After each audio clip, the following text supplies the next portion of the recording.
Radhe Radhe friends, welcome back to my channel. आपका मेरे channel Shri जी में स्वागत है। आज हम जानेंगे भगवान श्री कृष्ण की अद्भुत लीलाओं के बारे में।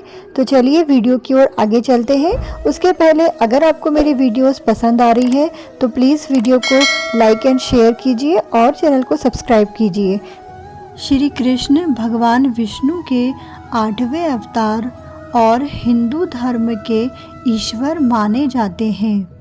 कन्हैया, श्याम, गोपाल, केशव, द्वारकेश या द्वारकाधीश, वासुदेव आदि नामों से भी उनको जाना जाता है। उनका जन्म द्वापर युग में हुआ था। उनको इस युग के सर्वश्रेष्ठ पुरुष, युग पुरुष या युग अवतार का स्थान दिया गया है। कृष्ण के समकालीन महर्षि वेदव्यास द्वारा रचित श्रीमद् भागवत और महाभारत में कृष्ण का चरित्र विस्तृत रूप से लिखा गया है। भागवत कृष्ण और अर्जुन का संवाद है, जो ग्रंथ आज भी पूरे विश्व में लोकप्रिय है। इस कृति के लिए कृष्ण को जगत गुरु का सम्मान भी दिया जाता है। कृष्ण वसुदेव और देवकी की 8वीं संतान थे। मथुरा के कारावास में उनका जन्म हुआ और गोकुल में उनका लालन पालन हुआ था। यशोदा और नंद उनके पालक माता पिता थे। उनका बचपन गोकुल में व्यतीत हुआ था। बाल्य अवस्था में ही उन्होंने बड़े बड़े कार्य किए जो किसी सामान्य मनुष्य के लिए संभव नहीं थे। मथुरा में मामा कंस का वध किया, सौराष्ट्र में द्वारका नगरी की स्थापना की और वहां अपना राज्य बसाया। पांडवों की मदद की और विभिन्न आपत्तियों में उनकी रक्षा की। महाभारत के युद्ध में उन्होंने अर्जुन के सारथी की भूमिका निभाई और भागवत गीता का ज्ञान दिया, जो उनके जीवन की सर्वश्रेष्ठ रचना मानी जाती है। 124 वर्षों के जीवन काल के बाद उन्होंने अपनी लीला समाप्त की। बाल्यकाल से ही कृष्ण इतने आकर्षक थे कि सभी उनकी ओर खींचे चले आते थे। उनकी मुस्कुराहट इस खूबसूरती को अलौकिक बना देती है। चाहे युद्ध का माहौल हो या आनंद का वातावरण या फिर कोई गंभीर परिस्थिति, वे हमेशा मुस्कुराते रहते। सद्गुरु हमें बता रहे हैं कि सदा मुस्कुराना एक मानवीय गुण है। इसे देवीय गुण मानना एक बड़ी भूल है। भगवान राम और श्री कृष्ण दोनों ही भगवान विष्णु के अवतार माने जाते हैं, लेकिन भगवान राम ने कभी इस बात को नहीं जताया कि उनमें ईश्वरीय शक्ति है। राम ने सामान्य मनुष्य की भांति पत्नी के विरह में आंसू बहाए, पत्नी के वियोग में भूमि पर सोए, दूत भेजकर शत्रु की ताकत का अंदाज़ा लिया। लेकिन श्री कृष्ण ने समय समय पर अद्भुत लीला दिखाकर लोगों को विश्वास दिलाया कि वहाँ 16 कलाओं में संपन्न मानव नहीं, महामानव विष्णु के अवतार है। तो देखिए भगवान श्री कृष्ण की वहाँ 10 प्रमुख लीलाएं, जिनसे लोगों ने इन्हें भगवान माना है। श्री कृष्ण ने कंस के कारावास में जन्म लिया और इनका जन्म होते ही कारावास के दरवाजे खुल गए और प्रहरी गहरी नींद में सो गए।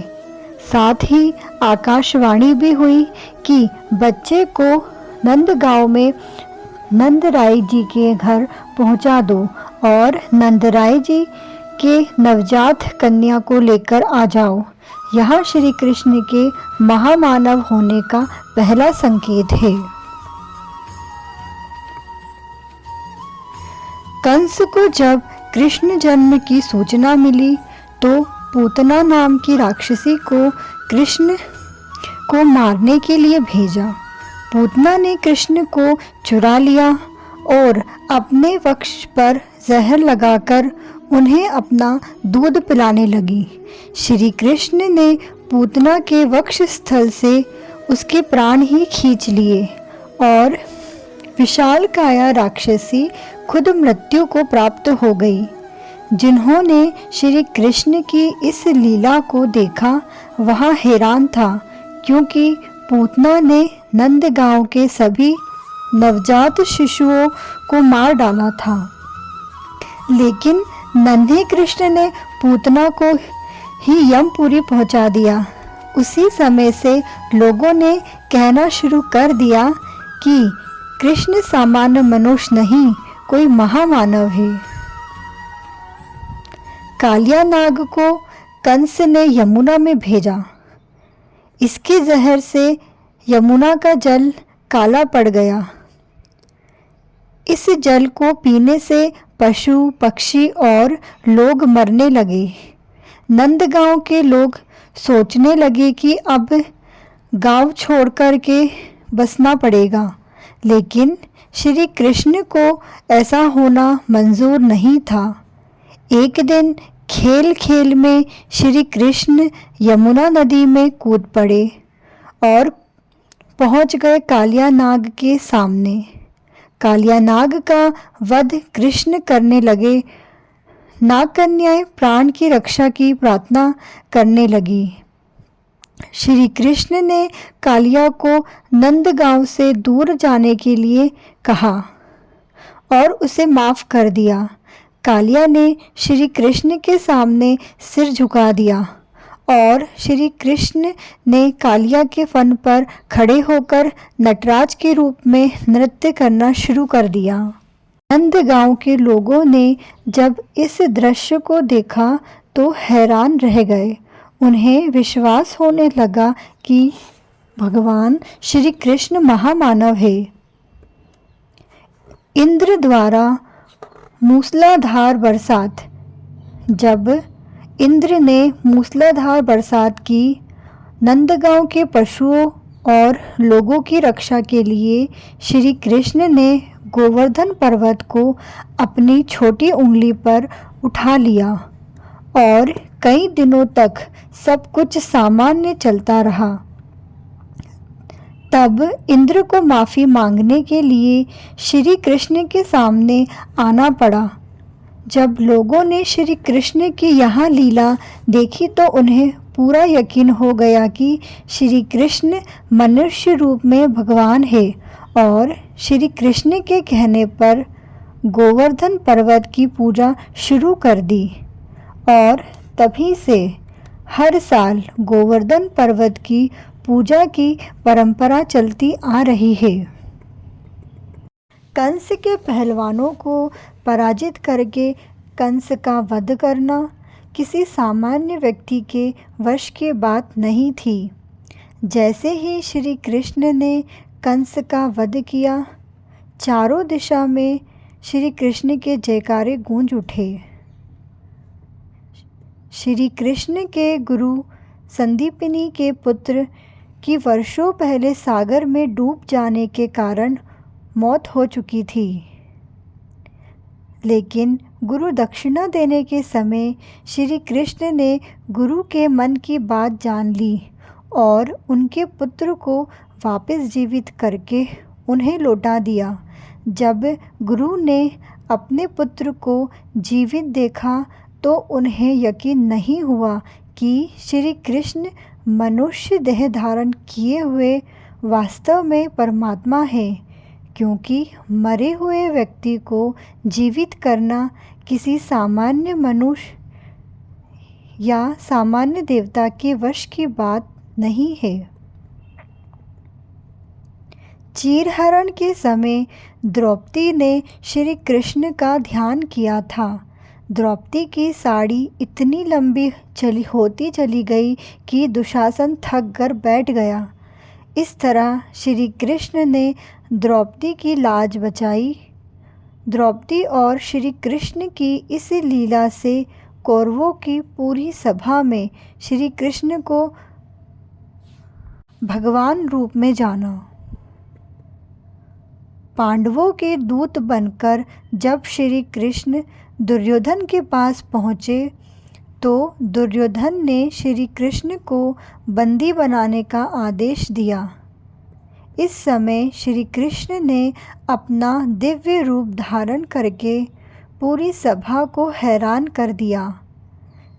उस समय भीष्म और विदुर ने श्री कृष्ण को विष्णु रूप में देखा। महाभारत युद्ध के दौरान हर दिन मूंगफली खाकर युद्ध में मरने वालों की संख्या की भविष्यवाणी करना यहाँ भी बताता है कि श्री कृष्ण मानव नहीं महामानव है। श्री कृष्ण की सबसे भव्य लीला थी उनका विराट रूप धारण करके अर्जुन को जीवन और मृत्यु का रहस्य बताना। श्री कृष्ण का विराट रूप साक्षात उनके परब्रह्म परमेश्वर होने का सबूत देता है और इसके बाद कोई शक नहीं रह जाता है कि कृष्ण मानव देह में श्री विष्णु के अवतार हैं। फ्रेंड्स, इसी के साथ भगवान श्री कृष्ण की अद्भुत लीलाओं का वर्णन यहाँ पर ख़त्म होता है। अब हम इस वीडियो में आगे एक भगवान श्री कृष्ण का प्यारा सा भजन सुनेंगे, तो इस वीडियो के एंड तक साथ में बने रहिएगा। राधे राधे। अच्युतं केशवं कृष्ण दामोदरम् अच्युतं केशवं कृष्ण दामोदरम् रामनारायणं जानकीवल्लभम्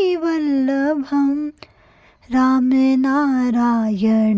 जानकीवल्लभम् अच्युतं केशवं कृष्ण दामोदरम् रामनारायणं जानकीवल्लभम्।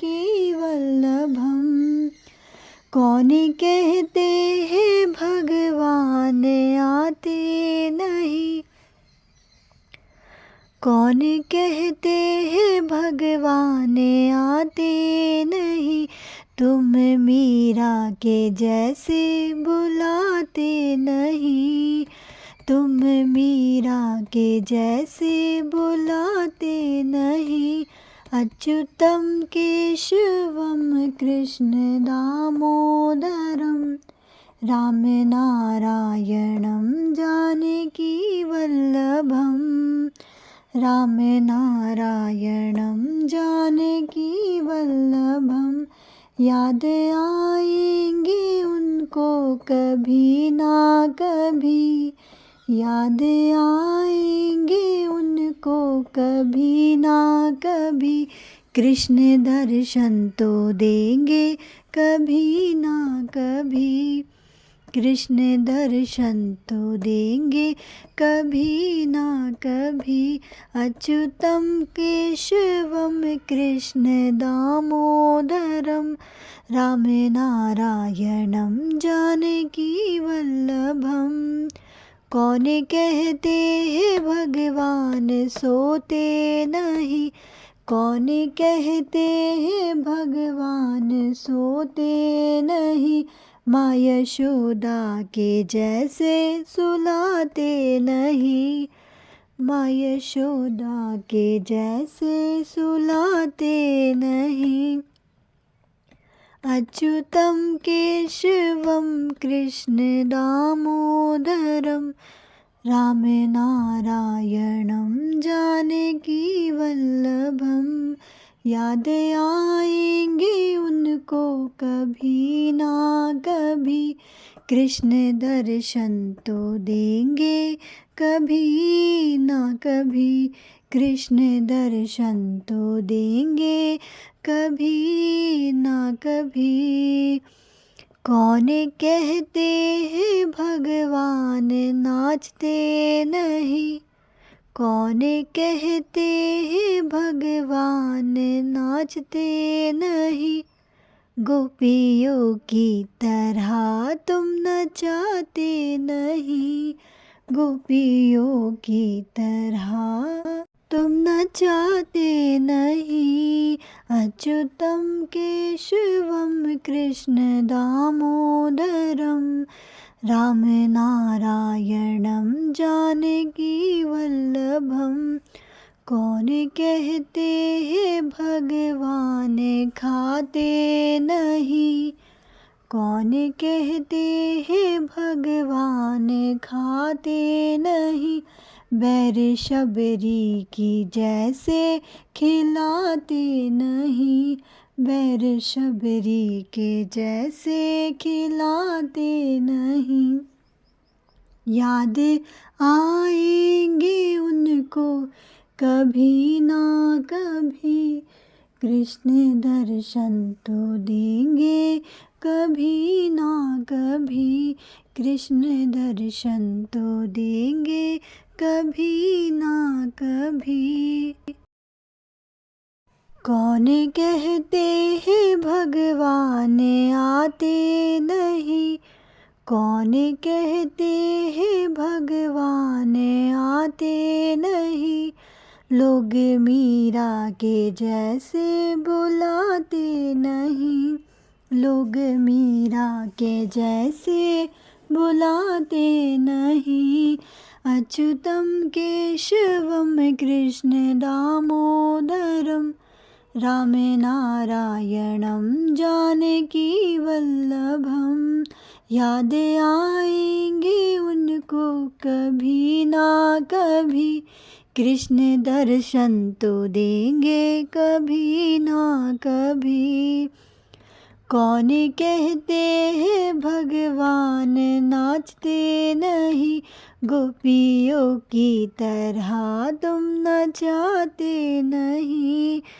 अच्युतम केशवम कृष्ण दामोदरम राम नारायणम जानकी वल्लभम।